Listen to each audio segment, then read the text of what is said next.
CPM-മാർ സാധാരണ പ്രവർത്തകരൊക്കെ ഈ സമരത്തോട് അനുകൂലിയാണ്. പക്ഷെ പാർട്ടിയെ പേടിച്ചവർ വരത്തില്ല. ഇത് ദുരന്ത നിവാരണമല്ല, ഇത് ദുരന്ത വിതരണമാണ്. ആ PV ഞാനല്ല എന്ന് പിണറായി വിജയൻ പറയുന്നുണ്ട്. PVയുടെ നേരെ പിണറായി വിജയൻ എഴുതി വെച്ചിട്ടുണ്ട്. ഇതിൽ വീണ വിജയന് കൊടുത്തതായിട്ട് ശശിധരൻ കർത്ത സമ്മതിക്കുന്നുണ്ടല്ലോ. ഓരോ വർഷവും 15 ലക്ഷം രൂപ, 96 ലക്ഷം രൂപ, 21 ലക്ഷം രൂപ, 40 ലക്ഷം രൂപ.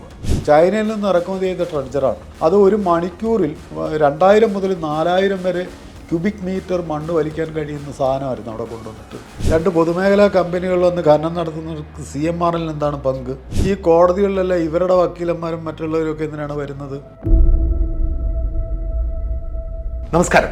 മുഖ്യമന്ത്രി പിണറായി വിജയൻ്റെ മകൾ വീണ വിജയന് CMRL കമ്പനി 1,72 ലക്ഷം രൂപ കൈക്കൂലി കൊടുത്തു, മാസപ്പടി കൊടുത്തു. നമുക്കറിയാം, നമ്മളതേക്കുറിച്ച് പറഞ്ഞുകൊണ്ടേയിരിക്കുന്നു. എന്തിനു കൊടുത്തു? കരിമണൽ ഖനനം ചെയ്യുന്നതിന് വേണ്ടി കൊടുത്തു. കരിമണൽ ഖനനം ചെയ്യാൻ എന്തിനാണ് പിണറായിയുടെ മകൾക്ക് മാസപ്പടി കൊടുക്കുന്നത്? എവിടെയാണ് ഈ കരിമണൽ? എത്ര കോടിയുടെ കരിമണലാണ് കർത്ത ഇങ്ങനെ അനധികൃതമായി ഖനനം ചെയ്തതോ അല്ലെങ്കിൽ കടത്തിക്കൊണ്ടുപോയതോ? ആർക്കും മനസ്സിലാവാത്ത ചില ചോദ്യങ്ങൾക്കുള്ള ഉത്തരം കണ്ടെത്താനുള്ള ശ്രമത്തിലാണ്. കാരണം ഈ കരിമണൽ ഖനനത്തിന് ഏറ്റവും അധികം ദുരിതമനുഭവിക്കുന്നത് ആലപ്പുഴ ജില്ലയിലെ ഹരിപ്പാടിന് സമീപം തോട്ടപ്പള്ളിയിലെ മനുഷ്യരാണ്. അവർ മാത്രമല്ല, തീരദേശത്തുള്ള സകല മനുഷ്യരും, പ്രത്യേകിച്ച് കുട്ടനാട്ടിലെ സാധാരണ മനുഷ്യരുടെ ആവാസ വ്യവസ്ഥയും. തോട്ടപ്പള്ളിയിലെ കരിമണൽ ഖനനത്തിനെതിരെ ഏതാണ്ട് 1000 ദിവസമായി നാട്ടുകാർ സമരം ചെയ്യുകയാണ്. കരിമണൽ കർത്ത എങ്ങനെയാണ് ഒരു സമൂഹത്തെ മുഴുവൻ വഴിയാധാരമാക്കുന്നത്, കടലിലേക്ക് വലിച്ചെറിയുന്നത്? അതിലെങ്ങനെയാണ് മുഖ്യമന്ത്രിയും അദ്ദേഹത്തിൻ്റെ മകളും പങ്കാളികളാവുന്നത് എന്നതിൻ്റെ ഭയപ്പെടുത്തുന്ന യാഥാർത്ഥ്യങ്ങൾ ഇന്ന് നമ്മളോട് വ്യക്തമാക്കുന്നത് ശ്രീ ഭദ്രൻ. അദ്ദേഹം തോട്ടപ്പള്ളിയിലെ കരിമണൽ ഖനന വിരുദ്ധ ഏകോപന സമിതിയുടെ വൈസ് ചെയർമാനാണ്. നമസ്കാരം. നമസ്കാരം. ഈ ജനങ്ങൾക്ക് വ്യക്തമായ ഒരു ധാരണയില്ല. എക്സാലോജിക്ക് ജനത്തിനറിയാം, വീണ വിജയനറിയാം, കരിമണൽ കർത്തയെ അറിയാം. കർത്തയൊക്കെ ഇപ്പോഴാണ് കേട്ടോ മനുഷ്യർക്ക് മനസ്സിലാകാൻ തുടങ്ങിയത്. ഞാൻ കുറേ കാലങ്ങൾക്ക് മുമ്പ് ഞാൻ പത്രപ്രവർത്തനമായിട്ട് ഒരു 1.5 പതിറ്റാണ്ട് മുമ്പ് തിരുവനന്തപുരത്തുണ്ടായിരുന്നത് കർത്തയുടെ വലിയ ചർച്ചാ വിഷയമാണ്. കർത്തയുടെ മുമ്പിൽ പോയി ആനുകൂല്യം കൈപ്പറ്റുന്ന ഒരുപാട് പത്രക്കാരെ എനിക്കറിയാം. എനിക്ക് പിടിയിട്ടില്ലായിരുന്നു എന്തിനാണ് ഇവരിൽ അയാളെ കാണാൻ പോകുന്നത്. അയാൾ പത്രം തുടങ്ങി കൊടുക്കുകയൊക്കെ ചെയ്യുമായിരുന്നു. ഇത് മാതൃമലയാളമൊന്നോ അങ്ങനെ പത്രമൊക്കെ തുടങ്ങിയത്.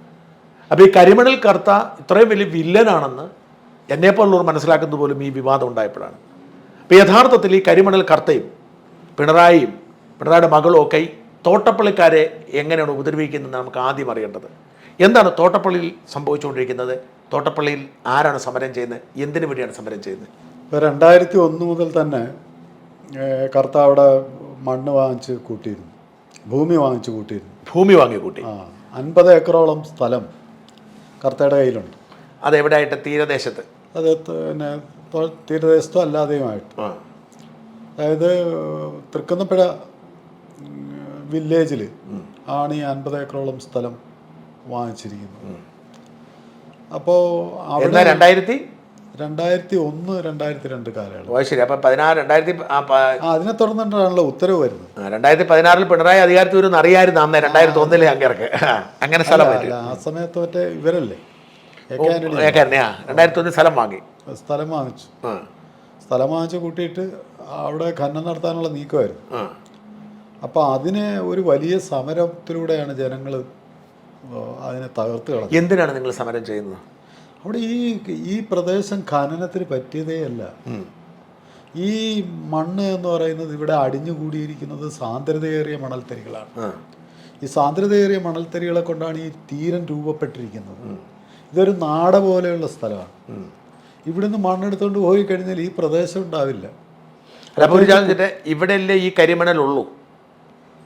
ഇവിടെ ചവറയുടെ തീരത്തുണ്ട്. ആണ്. അല്ല, അപ്പോൾ ഈ കരിമണൽ എന്ന് പറയുന്നത് ഒരു നല്ല വിഭവമല്ലേ, അത് എടുക്കണ്ടേ? അതെ. ഇപ്പോൾ എത്ര നല്ല സംഗതികളാണെന്ന് പറഞ്ഞാലും ഒരു ജനതയെ മുഴുവൻ അടിച്ചോടിക്കാനാണെന്നുണ്ടെങ്കിൽ അടിയോടിക്കപ്പെടുന്നതൊക്കെ അതെങ്ങനെയാണ് നമുക്കതിനെ ന്യായീകരിക്കാനാവും? അതുകൊണ്ട് നമ്മൾ അതിനെ ആ ജനതയുടെ ആവാസ വ്യവസ്ഥയെ ബാധിക്കുന്നത് കൊണ്ട് നമ്മൾ എതിർക്കുന്നു. ആവാസ വ്യവസ്ഥ കരിമണൽ ഖനനം നടത്തിയാൽ അവിടെ എന്തൊക്കെ കുഴപ്പം പറ്റും? അവിടെ ഒന്ന് ഈ തീരെ ഇല്ലാതെ വരും. പിന്നെ കുട്ടനാട് എന്ന് പറയുന്ന സമുദ്രനിരപ്പിന് താഴെ കിടക്കുന്ന സ്ഥലമാണ്. അത് കേരളത്തിൻ്റെ നെല്ലറയാണ്. ഇവിടെ ഉപ്പുവെള്ളം കയറും. അതുപോലെ തന്നെ മത്സ്യസമ്പത്ത് വൻതോതിൽ നഷ്ടപ്പെടും. അതുപോലെ തന്നെ പക്ഷി സങ്കേതങ്ങളുണ്ട് കുട്ടനാട്ടിൽ. അല്ല, ഒന്ന് വ്യക്തമായി പറയാം, നമ്മളിത് തിയററ്റിക്കൽ പറയാതെ എങ്ങനെയാണ് ഇതിൻ്റെ ഇതെങ്ങനെയാണ് ഒന്ന് തീരം നഷ്ടപ്പെട്ടു എന്ന് പറഞ്ഞു, നഷ്ടപ്പെട്ടിട്ടുണ്ടോ? നിങ്ങൾക്ക് അങ്ങനെ അനുഭവം? തീരം നഷ്ടപ്പെട്ടിട്ടുണ്ട്. 484ഓളം വീടുകൾ തകർന്നിട്ടുണ്ട്. അതെങ്ങനെയാണ് സംഭവിച്ചത്? അതായത് ഇവർ ഈ മണൽ എങ്ങനെയാണ് ആ പ്രക്രിയ എന്ന് പറഞ്ഞത്? എന്തായാലും വീട് പോയി മാന്തുന്നില്ലല്ലോ, ഇവർ കടലിലല്ലേ മാന്തുന്നത്? ഇവരിവിടെ നടത്തുന്നതെന്ന് പറഞ്ഞാൽ സിംഗിൾ പോണ്ട് ട്രെഡ്ജിങ് ആണ്. ഇവർക്ക് സത്യത്തിൽ ഇവിടെ അനുവാദം ഇല്ല ഖനനം നടത്താൻ.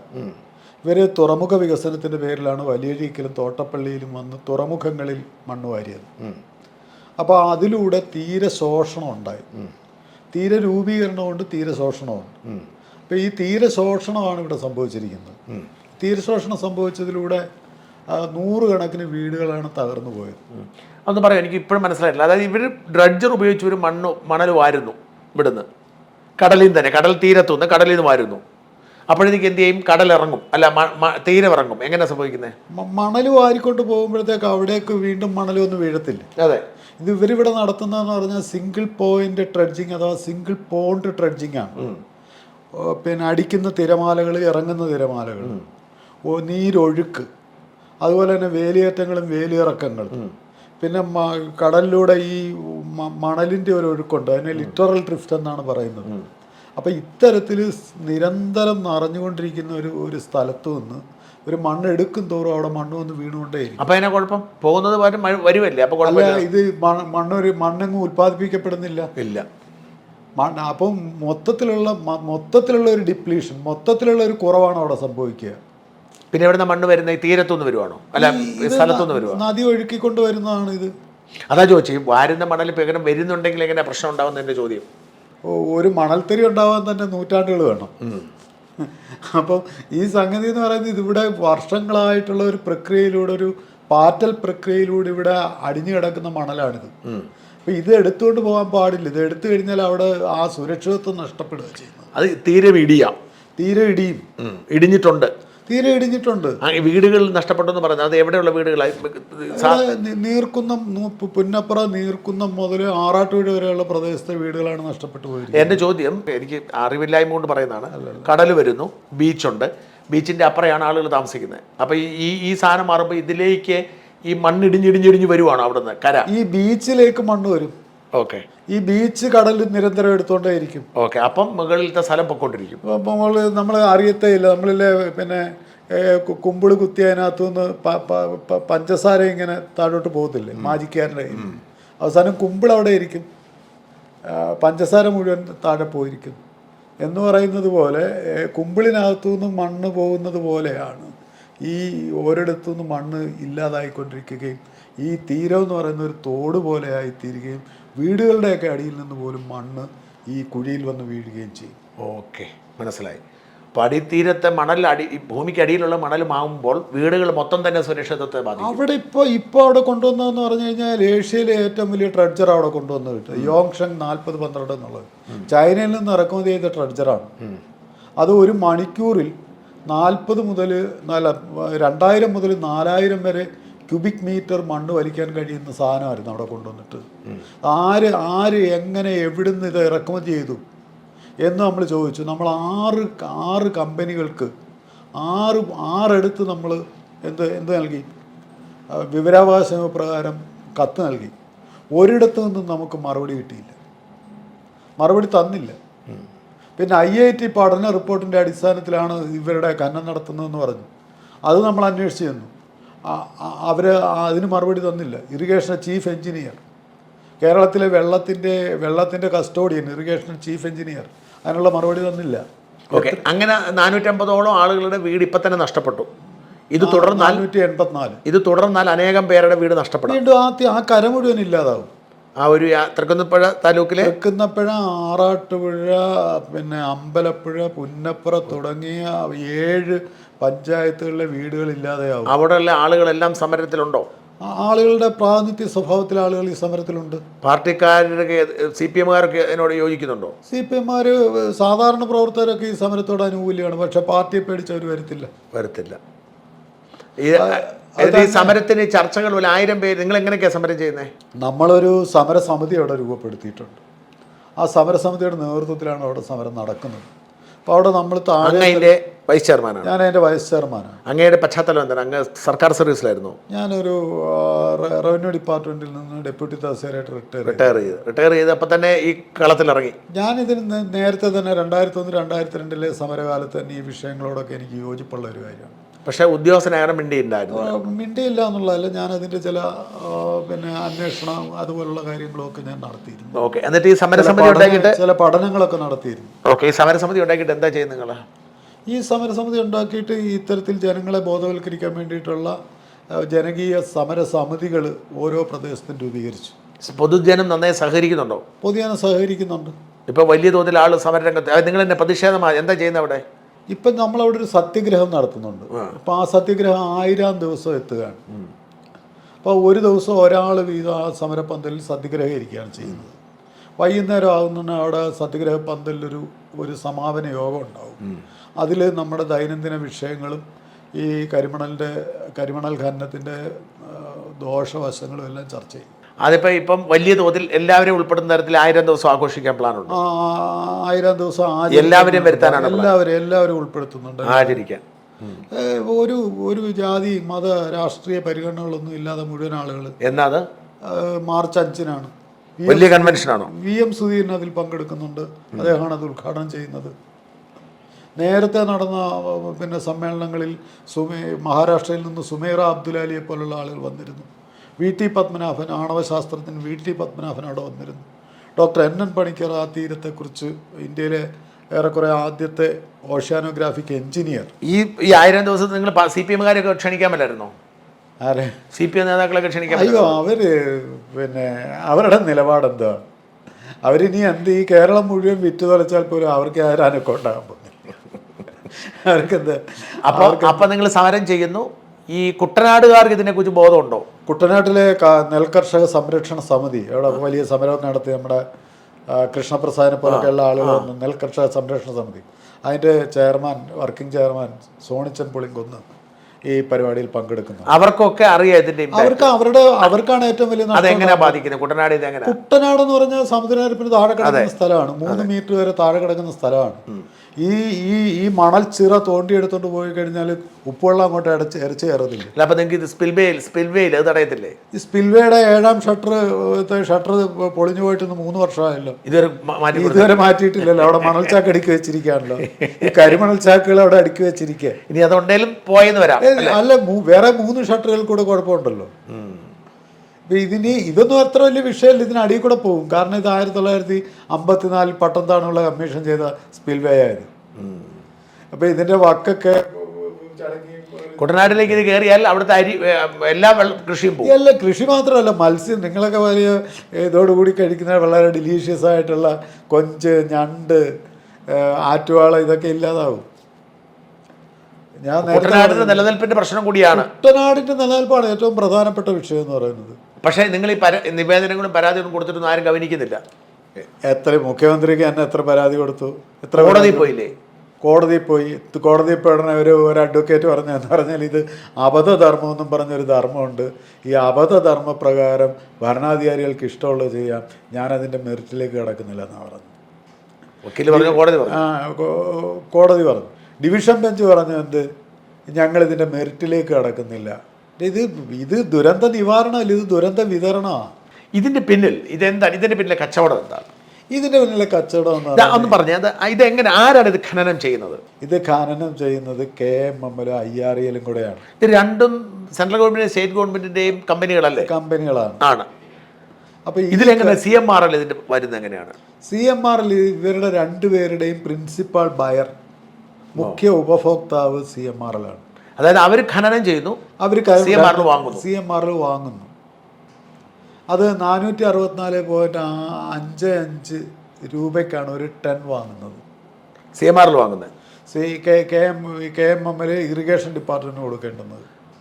എന്നിട്ട് അത് ഖനനം ചെയ്തിട്ട് കൂടിയ വിലക്കായിരിക്കും CMRL ഒരു പക്ഷേ ഒരല്പം കൂടിയ വിലക്കായിരിക്കും കൊടുക്കും. അല്ലെ, ഖനനം ചെയ്യുന്നത് മൊത്തം മണലല്ലേ? അതെ. എന്നിട്ട് ഇവിടുന്ന് മാറി അവർ കൊണ്ടുപോകുന്നു CMRL. യഥാർത്ഥത്തിൽ CMRL ആണ് ഇതിന്റെ മെയിൻ ഉപഭോക്താവ്. മറ്റേ KMML IREL അല്ല. ഇതിന്റെ മെയിൻ ഉപഭോക്താവ് CMRL തന്നെയാണ്. അതുകൊണ്ടാണല്ലോ ഈ 2 പൊതുമേഖലാ കമ്പനികൾ വന്ന് ഖനനം നടത്തുന്നവർക്ക് CMRL എന്താണ് പങ്ക്? ഈ കോടതികളിലെല്ലാം ഇവരുടെ വക്കീലന്മാരും മറ്റുള്ളവരൊക്കെ എന്തിനാണ് വരുന്നത്? എല്ലായിടത്തും ഇവരുടെ ഒരു ഇൻവോൾവ്മെൻ്റ് ഉണ്ട്. ഒരു സർവ്വവ്യാപിയായ ഒരു ഒരു ഒരു വിരാട് പുരുഷനെ പോലെയാണ് ഈ നമ്മുടെ ശശീരൻ കർത്ത നിൽക്കുന്നത്. കർത്ത എവിടെയൊക്കെ വന്നിട്ടുണ്ടോ?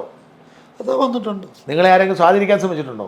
അതൊന്നും നടക്കത്തില്ലല്ലോ. നമ്മൾ റിട്ടയർ ചെയ്തതിന് ശേഷം നടത്തുന്ന സമരമല്ലേ. എത്രയോ പേര് എന്തെല്ലാം ഭീഷണിയൊക്കെ ഉണ്ടായിട്ടുണ്ട്. ഭീഷണി ഉണ്ടായിട്ടുണ്ട്, പോലീസ് നടപടി ഉണ്ടായിട്ടുണ്ട്, പോലീസ് നമ്മളെ മർദ്ദിച്ചിട്ടുണ്ട്. നമ്മളവിടെ ഒന്നും പിന്മാറിയിട്ടൊന്നുമില്ല. കാരണം ഇതൊരു കോസിന് വേണ്ടിയിട്ടാണ്.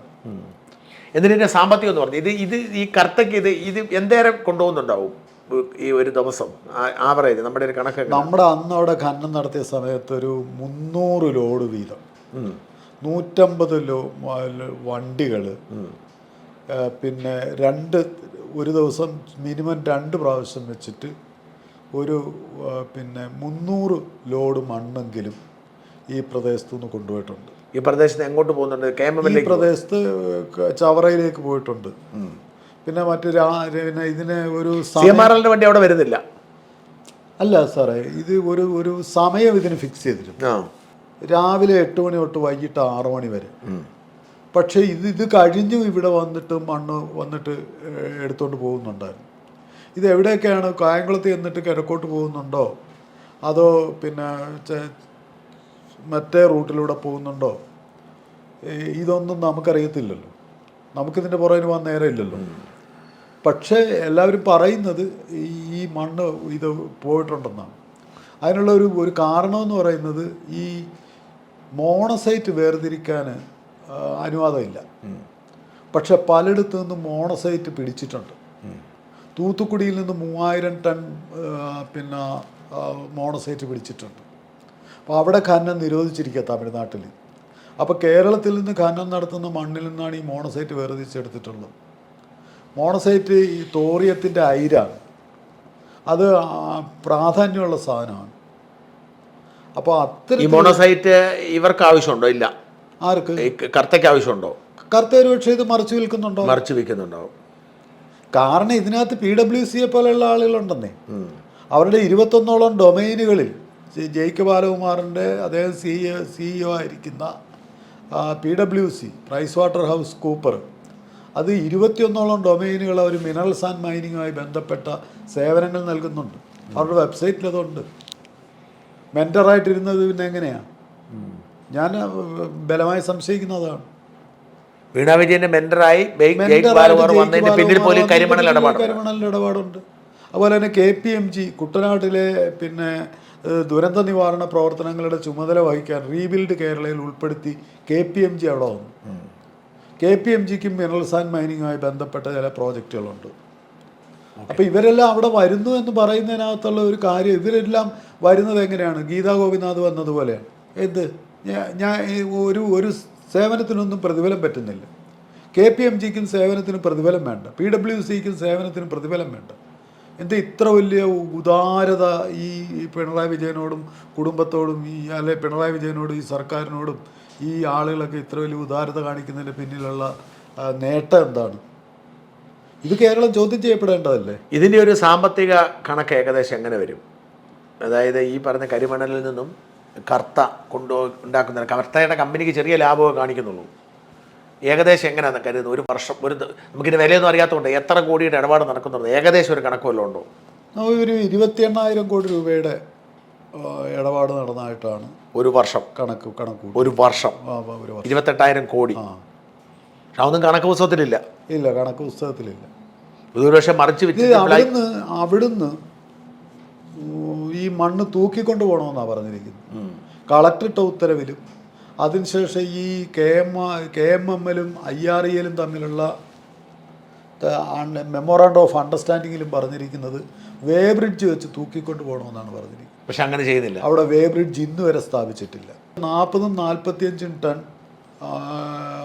ടണ്ണാണ് ഈ ലോറിയിൽ കയറ്റി കൊണ്ടുപോയി, ഈ ടോറസിൽ കയറ്റി കൊണ്ടുപോയിട്ടുള്ളത്. അപ്പോൾ ഇത് നമ്മൾ പറയുന്നത്, നമ്മൾ അക്യൂസ് ചെയ്യുന്നത് KMMലിനെയും IREലിനെയും മുമ്പിൽ നിർത്തിക്കൊണ്ട് മറയാക്കിക്കൊണ്ട് CMRL കരിമണൽ കർത്ത ഇത് കൊള്ളയടിക്കുന്നു. അതിൻ്റെ ഒരു വലിയ വിഹിതം, കോടിക്കണക്കിന് അതിൻ്റെ വിഹിതം അയാൾ രാഷ്ട്രീയക്കാർക്ക് കൊടുക്കുന്നു. ഇത് ശശീരൻ കർത്ത മാത്രമല്ല, വേറെ 15ഓളം കമ്പനികളുണ്ട് ഇതിനകത്ത്. അവിടെ ഉണ്ട്. 15ഓളം കമ്പനികൾക്ക് ഇവർ ഉൽപ്പന്നങ്ങൾ വിൽക്കുന്നുണ്ട്. ആര് IRELലും KMMലും ഉൽപ്പന്നങ്ങൾ വിൽക്കുന്നുണ്ട്. കർത്തയാണ് മെയിൻ സ്രാവം, കർത്തയാണ് പ്രിൻസിപ്പൽ ബയർ. അപ്പം മറ്റവരും കൊടുക്കുന്നുണ്ടാവും മാസപ്പടി. കൊടുക്കുന്നുണ്ടാവും. അപ്പോൾ മാസപ്പടി കണക്കിൽ വേറെ ആളുകളൊക്കെ ഉണ്ടെന്ന് പറയുന്നുണ്ടല്ലോ. ഇത് എന്തിനാണ് ഈ CMRL ശശിധരൻ കർത്ത വീണ വിജയന് പണം കൊടുത്തിരിക്കുന്നത്? എന്തിനാണ് പിണറായി വിജയന് പണം കൊടുത്തിരിക്കുന്നത്? എന്തിനാണ് OC-ക്കും RC-ക്കും IK-ക്കും KK-ക്കും AG-ക്കും ഒക്കെ പണം കൊടുത്തിരിക്കുന്നത്? ഇതെല്ലാം ഈ ഇന്ററിം റിപ്പോർട്ടിനകത്തുണ്ടല്ലോ ഇവരുടെയൊക്കെ പേര് വിവരം. PV ഞാനല്ല എന്ന് പിണറായി വിജയൻ പറയുന്നുണ്ട്. PVയുടെ നേരെ പിണറായി വിജയൻ എഴുതി വെച്ചിട്ടുണ്ട് ഇതിൽ.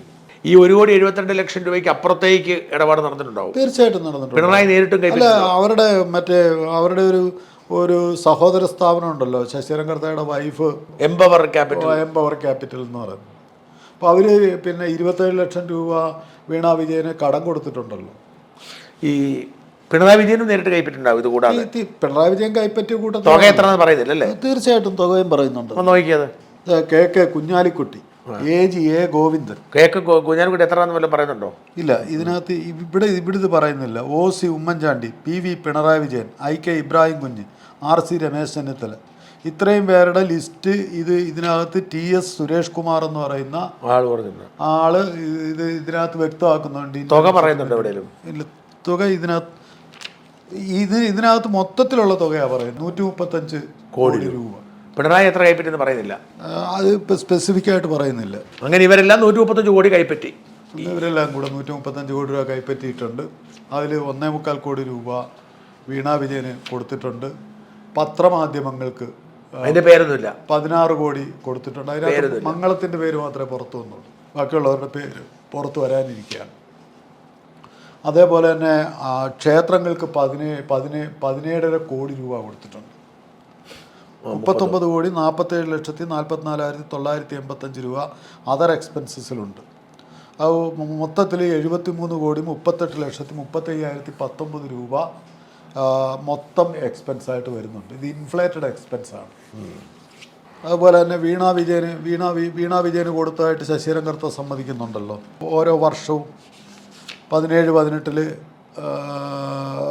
15 ലക്ഷം രൂപ, 18-19 96 ലക്ഷം രൂപ, 19-20 21 ലക്ഷം രൂപ, പിന്നെ 19-20 40 ലക്ഷം രൂപ.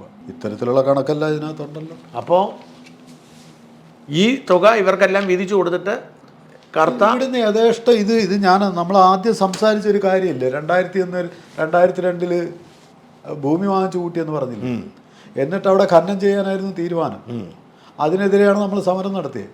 ഒന്നും സമ്മതിച്ചില്ല. ആ സമരം വളർന്നു വന്നു കഴിഞ്ഞപ്പോഴത്തേക്ക് VM സുധീരനും AK ആന്റണിയും വിലങ്ങുകടി ആയതുകൊണ്ട് ഉമ്മൻചാണ്ടിക്ക് അത് തുടരാൻ പറ്റിയില്ല. AK ആന്റണിയുടെ കാലത്താണ് ഇതിനുള്ള ഉത്തരവ് ഇറങ്ങിയത്. വ്യവസായ വകുപ്പാണ് ആ ഉത്തരവ് ഇറക്കിയത്. അപ്പോൾ അത് അൺസെറ്റിൽ ചെയ്തതെന്ന് പറഞ്ഞാൽ അത് ഫ്രീസ് ചെയ്യാൻ കാരണം അവിടെ നടന്ന സമരമാണ്. ജസ്റ്റിസ് കൃഷ്ണയ്യരെ പോലുള്ള ആളുകൾ നേതൃത്വം കൊടുത്ത്, ഡോക്ടർ NA കരീമിനെ പോലുള്ള ആളുകൾ വന്നു, ഡോക്ടർ രാജൻ ഗുരുക്കൾ വന്നു, അതേപോലുള്ള ആളുകളൊക്കെ വന്ന് ഇതിൻ്റെ അപകടം ജനങ്ങളെ ബോധ്യപ്പെടുത്തിയതിനെ തുടർന്ന് ജനങ്ങൾ നടത്തിയൊരു വലിയ സമരം. VM സുധീരൻ വന്നിട്ട് മനുഷ്യ ചങ്ങലുണ്ടായി. മേധാ പട്കർ വന്ന വേദിയിൽ MA ബേബിക്ക് വെയിലത്തിരിക്കേണ്ടി വന്നെങ്കിൽ ആ MA ബേബി അവസാനം ഈ സമരത്തിൻ്റെ ഭാഗത്ത് വന്നു. അവസാനം പിണറായി വിജയനും MP വീരേന്ദ്രകുമാറും വന്നിട്ട് പറഞ്ഞു ഇവിടെ കരിമണൽ ഖനനം നടത്താൻ പാടില്ല എന്ന് പറഞ്ഞു. അവിടെയാണ് ഇന്നിപ്പോൾ ഇവിടെ ഖനനം നടത്തുന്നത്. ഈ ഖനനം പിന്നെ പ്രത്യക്ഷമായ ഖനനമല്ല. ഈ ഖനനത്തിനൊരു പ്രത്യേകതയുണ്ട്. ഈ ഖനനം തുറമുഖ വികസനത്തിൻ്റെ പേരിൽ വലിയഴീക്കൽ ഹാർബറിൽ നിന്നും തോട്ടപ്പള്ളി ഹാർബറിൽ നിന്നും 11 വർഷത്തോളം നടത്തിയൊരു ഖനനമാണ്. അതേപോലെ തന്നെ തോട്ടപ്പള്ളി പൊഴിയിൽ നിന്ന് നടത്തുന്ന ഒരു ഖനനമാണ്. സിംഗിൾ പോണ്ട് ഡ്രഡ്ജിങ് ആണ്. തിരമാലകളെ ഉപയോഗപ്പെടുത്തി, ഏറ്റിറക്കങ്ങളെ ഉപയോഗപ്പെടുത്തി, ലിറ്ററൽ ഡ്രിഫ്റ്റിനെ ഉപയോഗപ്പെടുത്തി, ഇവരുപയോഗിക്കുന്ന യന്ത്രങ്ങളുടെ സെൻട്രിഫ്യൂഗൽ സ്വഭാവത്തെ ഉപയോഗപ്പെടുത്തി മണ്ണ് വാരുന്നൊരു പ്രത്യേക രീതി. ഇതൊരു പക്ഷേ ഇന്ത്യയിൽ ഇത് നടാടെയാണ് ഇങ്ങനെ ഒരു ഖനനം നടത്തിയിരിക്കുന്നത്. ഇവിടെ ആണവോർജ്ജ വകുപ്പിൻ്റെ അനുവാദമില്ല. ആണവ പദാർത്ഥങ്ങൾ അടങ്ങിയ വസ്തുക്കൾ ഖനനം നടത്തണമെന്നുണ്ടെങ്കിൽ ആണവോർജ്ജ വകുപ്പിൻ്റെ അനുവാദം വേണം. ആണവ നിയന്ത്രണ ഏജൻസിയുടെ ലൈസൻസ് വേണം. ഇതിവിടെ ഇല്ല. ഈ ലൈസൻസ് ഇല്ലാതെയാണ് തോട്ടപ്പള്ളിയിൽ ഇവർ ഖനനം നടത്തുന്നത്. ഇവർക്ക് ഖനനം നടത്താൻ എവിടെ അനുവാദമുള്ളത്? ചവറയിലാണ് അനുവാദമുള്ളത്. ചവറയും ചുറ്റുപാടുമുള്ള പ്രദേശങ്ങൾ. ഇവരുടെ കോർപ്പറേറ്റ് ഓഫീസ് എന്ന് പറയുന്നത് ചവറയിലാണ്, IRELൻ്റെയും KMMLൻ്റെയും. അവിടെ അതിനോട് ചുറ്റിപ്പറ്റിയാണ് ഇവർക്ക് മണൽ വരാൻ. അവിടെ പോലും അവർ നിയമം ലംഘിച്ചിരിക്കുന്നു. അവിടെ വെള്ളനാതുരുത്തും കടന്ന് TS കനാലും കടന്ന് കോഴിക്കോട് മുനമ്പത്ത് വന്നിട്ട് അവർ ഖനനം നടത്തുകയാണ്. അയിനുവേലിക്കുളം. ഇതിനൊന്നും കണക്കില്ലായിരിക്കും, ഈ വാരുന്നതിനൊന്നും കൃത്യം കണക്കില്ല. ഒരു കണക്കില്ലെന്ന്. ഇന്ത്യയിൽ ഏറ്റവും ഇതായിട്ട് നടക്കുന്ന, കേരളത്തിൽ ഏറ്റവും ഇതായിട്ട് നടക്കുന്ന വ്യവസായം എന്ന് പറയുന്നത് ഈ കരിമണൽ വ്യവസായമാണ്. 2019 കേന്ദ്ര സർക്കാർ ഇത് കംപ്ലീറ്റ് നിരോധിച്ചിരുന്നതാണ്. ആ നിരോധനത്തെ മറികടന്നുകൊണ്ട് അത് മറച്ചു വെച്ചുകൊണ്ട് ആ ഫയൽ പിണറായി വിജയൻ വിളിച്ച് തൻ്റെ ഓഫീസിൽ വിളിച്ചു വരുത്തിയിട്ട് അത് രഹസ്യമാക്കി വെച്ചിരിക്കുകയായിരുന്നു. ഇപ്പം ഈ കഴിഞ്ഞ ഡിസംബർ വരെ ലൈസൻസ്, ഡിസംബർ വരെ അത് ഫ്രീസ് ചെയ്ത് വെച്ചിരിക്കുകയായിരുന്നു. അപ്പോൾ ഇവർക്ക് അനുകൂലമായിട്ടൊരു ഇത് പല കളികളും നടന്നു ഇതിനിടയിൽ. ഈ സ്ഥലം ഇവരിൽ നിന്ന് തിരിച്ചെടുക്കരുത്, ലാൻഡ് റിലിങ്ക്വിഷ്മെൻറ്റ് എന്ന് പറയുന്ന ഒരു ഏർപ്പാടുണ്ട്. പരിധിയിൽ കവിഞ്ഞ ഭൂമി കൈവശം വെച്ച് കഴിഞ്ഞാൽ തിരിച്ചു കൊടുക്കുന്ന ഏർപ്പാട്, ഇപ്പോൾ അൻവറിൻ്റെയൊക്കെ കാര്യത്തിലുള്ളതുപോലെ. അപ്പോൾ അതേപോലെ ഈ ഭൂമി തിരിച്ചു കൊടുക്കുന്ന ഒരു സ്ഥിതി വന്നു കഴിഞ്ഞാൽ അത് ലീസിനെടുത്തുകൊണ്ട് അത് സർക്കാരിലേക്ക് കൊടുക്കുമ്പോൾ സർക്കാർ അത് ലീസ്, IREL KMML കമ്പനികൾ അത് ലീസിനെടുത്തുകൊണ്ട് ആ ലീസ് ഉപയോഗപ്പെടുത്തി ഖനനം നടത്താനുള്ള ഒരു നീക്കം ഇതിനിടയിൽ നടന്നു. പിന്നീട് മന്ത്രിസഭ മൊത്തത്തിലൊരു തീരുമാനത്തിന് വേണ്ടി വന്നു, ക്യാബിനറ്റിലൊരു തീരുമാനത്തിന് വേണ്ടി വന്നു, ഇവർക്കിതിന് അനുവാദം കൊടുക്കാനുള്ള ഒരു തീരുമാനത്തിന് വേണ്ടി വന്നു. ഈ സാധ്യതകളെല്ലാം ആരായുകയായിരുന്നു നമ്മുടെ മുഖ്യമന്ത്രി. ഇതെന്ന് പറയുന്നത് ഒരു ചെറിയ ഒരു വിഷയമല്ല. ഇത് ഒരു ഐസ് കട്ടയുടെ തുമ്പ് മാത്രമാണ്. ഇതിൻ്റെ പിന്നിലെ അഴിമതിയുടെ വലിപ്പം വ്യക്തമായി നമുക്കാർക്കും അറിയത്തില്ല. എത്ര കോടിയുടെ ഇടപാട് നടക്കുന്നുണ്ടെന്നും ഒന്നും അറിയത്തില്ല. ഇതെന്ന് പറയുന്നത് ഇപ്പോൾ നമ്മളിപ്പോൾ ഒരു ഏകദേശ കണക്ക് കൂട്ടിയിട്ട് 53 ലക്ഷം ക്യൂബിക് മീറ്റർ മണ്ണ്, 2 ലക്ഷം ക്യൂബിക് മീറ്റർ മണ്ണ് എടുക്കാൻ പറഞ്ഞെടുത്തു നിന്ന് 53 ലക്ഷം ക്യൂബിക് മീറ്റർ മണ്ണ് എടുത്തുകൊണ്ട് പോയിട്ടുണ്ട്. എള്ളി ചോരുന്ന എല്ലാവരും അറിയും, പക്ഷേ എണ്ണ ചോരുന്ന ആരും അറിയത്തില്ല എന്ന് പറയുന്നത് പോലെ ഈ മണ്ണ് പോകുന്നത് അറിയത്തില്ല. പക്ഷേ ഇതിൻ്റെ ഇമ്പാക്റ്റ് വളരെ വലുതാണ്. വളരെ വിദൂരമായ സ്ഥലങ്ങളിൽ നിന്ന് പോലും മണ്ണ് ഈ കുഴിയിലേക്ക് വന്ന് വീഴുകയാണ്. ടോട്ടൽ ഡിപ്ലീഷനാണ് സംഭവിക്കുന്നത്. മൊത്തത്തിലുള്ള ശോഷണമാണ് ഉണ്ടാവുക.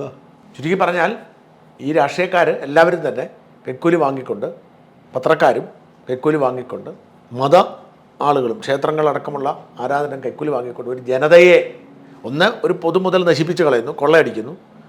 ഒരു ജനതയെ ഇല്ലാതാക്കാൻ ശ്രമിക്കുന്നു. ഇത് ഈ പ്രദേശത്തിൻ്റെ സുരക്ഷിതമായ കവചമാണ്. ഇതിന് പകരം വെക്കാൻ വേറൊരു സാധനമില്ല. ഇതിൻ്റെ തീരരൂപീകരണ പ്രക്രിയ അഥവാ കോസ്റ്റൽ മോർഫോളജി എന്ന് പറയുന്നത് ഇതാണ്. ഓരോ പ്രദേശത്തും തീരം രൂപപ്പെടുന്നത് അതാത് പ്രദേശത്ത് ലഭ്യമായ സാധ്യമായ സാധനങ്ങൾ ഉപയോഗപ്പെടുത്തിക്കൊണ്ടാണ്.